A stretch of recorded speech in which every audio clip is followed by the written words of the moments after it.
नमस्कार दोस्तों, क्या आपने कभी सोचा है कि भारत में डॉक्टर बनने के लिए लगभग हर छात्र को एक ही परीक्षा क्यों देनी पड़ती? आखिर ये नीट परीक्षा कब हुई, क्यों हुई और इसके पीछे की पूरी कहानी क्या है? आज की इस वीडियो में हम आसान भाषा में समझेंगे। नीट का पूरा नाम है national eligibility cum entrance test, यानी मेडिकल कॉलेज में एडमिशन पाने की राष्ट्रीय परीक्षा। अगर किसी छात्र को भारत में MBBS, BDS, BAMS, BHMS, BUMS, BSMS जैसे मेडिकल कोर्स करने हैं तो उसे नीट परीक्षा पास करनी पड़ती है। आज हर साल लाखों छात्र इस परीक्षा में बैठते हैं। अब जरा कुछ साल पीछे चलते हैं। नीट आने से पहले भारत में मेडिकल एडमिशन का सिस्टम पूरी तरह बिखरा हुआ था। हर राज्य अपनी अलग परीक्षा कराता था। हर बड़े मेडिकल कॉलेज की अलग एंट्रेंस परीक्षा होती थी। किसी छात्र को डॉक्टर बनना है तो उसे 10 से 15 अलग अलग फार्म भरने पड़ते थे, अलग अलग शहरों में जाना पड़ता था और हर परीक्षा का सिलेबस भी अलग होता था।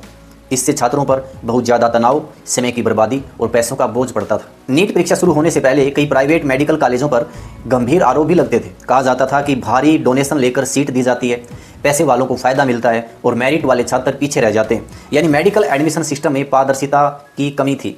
इसी समस्या को खत्म करने के लिए सरकार और मेडिकल काउंसिल ने एक बड़ा फैसला किया। लगभग 2010 के आसपास एक देश एक मेडिकल परीक्षा का विचार सामने आया और फिर 2013 में पहली बार नीट परीक्षा आयोजित की गई। लेकिन यहीं से विवाद शुरू हो गया।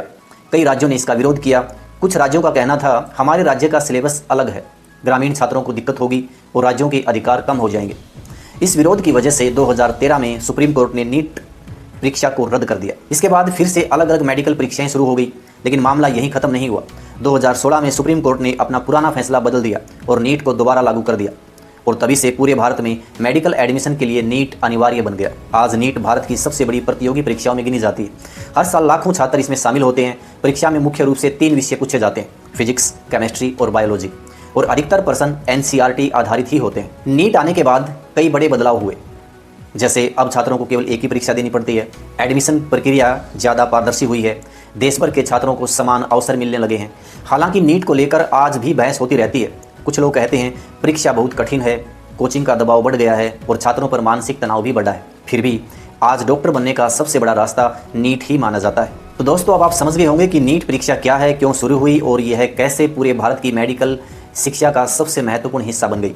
वीडियो पसंद आई हो तो वीडियो को लाइक करें, चैनल को सब्सक्राइब करें और कमेंट में ज़रूर बताएं क्या आप भी नीट की परीक्षा की तैयारी कर रहे हैं। धन्यवाद।